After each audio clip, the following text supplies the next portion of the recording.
Today we're going to talk all about the upcoming new moon in the chattery sign of Gemini.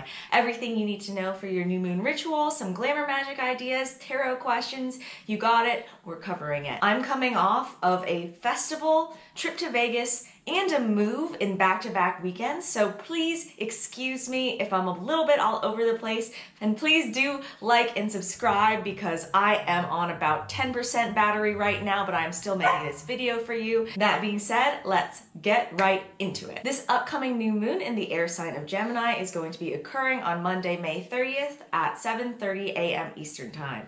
This is going to be Memorial Day if you are in the United States. Gemini is represented by the twins Castor and Pollux, which is a Greek mythological legend and is a mutable air sign. Gemini I like to describe as having a very chattery energy, as air signs can be. Gemini is a very social sign, right? The twins, two people. So especially with the holiday, it is a great time to gather and collaborate with others. If you know any Geminis, they kind of have a very weird, unique energy. Gemini generally are people who you can talk with for hours and hours, basically about nothing, and come out of it with some new ideas. And it makes sense because Gemini rules the third house of communication, your inner thoughts, sort of your close personal relationships. For example, I have Pisces in my third house and Mercury is at its fall in Pisces. Mercury rules Gemini, so it is not a great sign. It can give you a lot of communication issues. So this month, check to see what's in your third house and see if you're aligning with the higher or lower vibration of that sign. On the low side, Gemini can be very gossipy, kind of flighty, just really all over the place, but you know what I mean? But on the high side, Gemini is open-minded, creative, coming up with new ideas, is very playful energy. Gemini is ruled by Mercury, which is the planet of communication. However, right now is a Mercury retrograde. I've actually got a full video on Mercury retrograde that I will link. But luckily, since Mercury is at home in Gemini, this portion of the Mercury retrograde shouldn't be as crazy as it was before May 20th. I literally broke my ring light trying to film this, so if that isn't Mercury retrograde, I don't know what is. Anyway, this Mercury retrograde is a great time to slow down. However, with Gemini, you're going to have a lot of ideas that you're going to want to share. I say wait before telling anyone of your big goals and dreams until after retrograde's over. It's just better energy. Just trust me on that. So some ritual ideas for this new moon, and you can do these rituals within 72, 48 hours on either side of the new moon and still grasp that Gemini friendly energy. So the first ritual idea is to hang out with a friend that really nurtures and inspires you. Maybe if you are aligning with your shadow side, you might be jealous of this friend a little bit. This is not the friend who's always late and can't hold down a job. This is a friend that you want to grow this relationship because they're super cool and you want to hang out with them. They say you're the average of the 5 people you hang out with. So this new moon, nurture a friendship. Go grab a coffee with someone who brings your average up instead of down. Another ritual idea this new moon is to do something playful and fun and new. So for example, check out a Topgolf if you've never been to one with some friends, or maybe you try going to a trampoline park. Something that's new and is kind of fun. Maybe go to amusement park since it's the summer. And these rituals are not light a candle, burn some incense. These are very practical things you can do in this season of summer and this Memorial Day.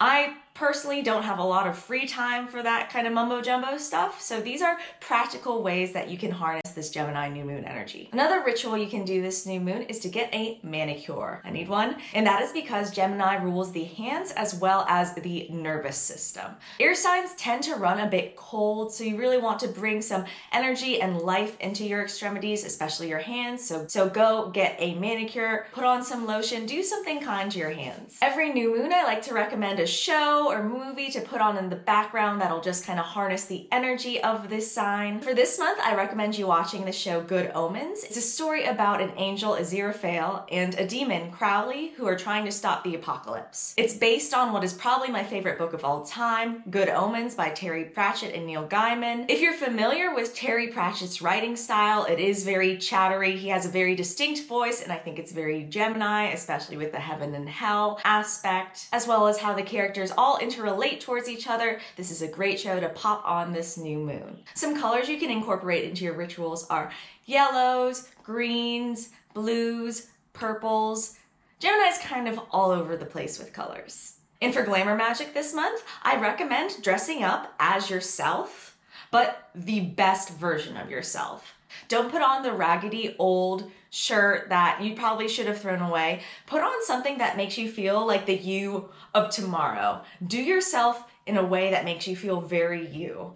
This new moon, dig deep and look for things that make you feel like the best version of yourself. You might have daily habits that you've been doing for so long just because you don't even think about it at all.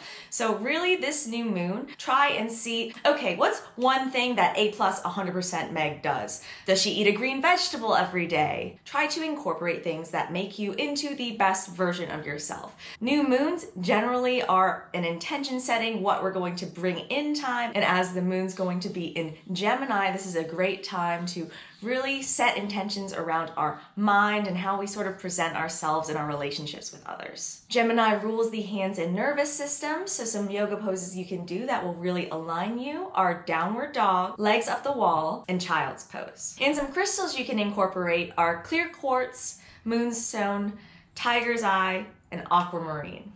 And for meditation this month, I recommend doing a counting meditation. This exercise is from the book Psychic Witch, and what you do is count down from 100 or any number and really focus on the number. Visualize the number 100, focus all of your attention on 100, and then go to 99, and just keep going down until something distracts you. And when something distracts you, you have to start all over. Some journaling prompts for this new moon are, what do you really want from this life? What do you need to let go that limits you? How can you open your mind to new ideas and goals? What stories about yourself do you need to rewrite? And how can connecting with others help you to be your best self? Some tarot questions are, what can help you break free from outdated patterns? What energy will help you connect with others? And what should you focus your energy towards? And 100 might be pretty lofty when you first do this, so maybe start at 50, 25 even. Gemini season can be all over the place, so we want to focus our minds so that we can be balanced and really channel it how we want to channel it instead of just going off into any direction. And some crystals you can incorporate are clear quartz, moonstone, tiger's eye, and aquamarine. Gemini is a very, very social and communicative. Gemini is very much a space cadet, as Gemini is a very, very social sign, right? Its glyph is even 2 people. I mean, come on. This new moon sets some intentions around how you appear to others, how you interact with others. Are there ways you communicate that can be a little passive aggressive? That's another low side of Gemini. Think about how you present yourself and how you project yourself onto others. Every new moon is an opportunity to work on another aspect of yourself. I hope you enjoyed this Gemini New Moon Ritual guide. Let me know in the comments below if there are any rituals you do that I didn't list here. I have moved and I cannot wait to show you more of my house, so please hit that subscribe button so you don't miss anything. Thank you so much, and I will see you in the next one. I'm gonna go take a nap.